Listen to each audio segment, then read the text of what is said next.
গতকাল হঠাৎ করে আমার একদম অনেক কাছের একজন ছোট বোন আসছিল আমার বাসায়, বাট আগে থেকে বলেনি যে আসবে। সো অনেক কিছু মানে চাইলেও করতে পারতেছিলাম না ওর জন্য, যে আমি অনেক কিছু রান্না করার ইচ্ছা ছিল যে ও আসবে আমার বাসায়, আমি অনেক কিছু রান্না করব। সো একদমই টাইমও ছিল না যে এত কিছু করব, আর হঠাৎ করে আসছে তো। সো কিছু কিছু মানুষ থাকে না যে মানে তাদের সাথে গল্প করলে কথা বললে অনেক মন থেকে শান্তি লাগে, এমন ধরনের ও।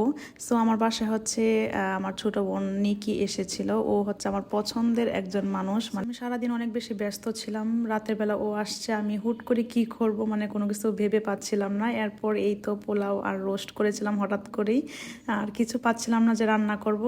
আর এরপর আমরা মানে রান্না করার মাঝখানে চা বানিয়ে নিয়েছিলাম, কজ ও আমার হাতের চা অনেক বেশি পছন্দ করে, দ্যাটস ওয়াই। আর আমরা চা খাচ্ছিলাম, গল্প করছিলাম, এদিকে রান্নাও হয়ে গিয়েছিল।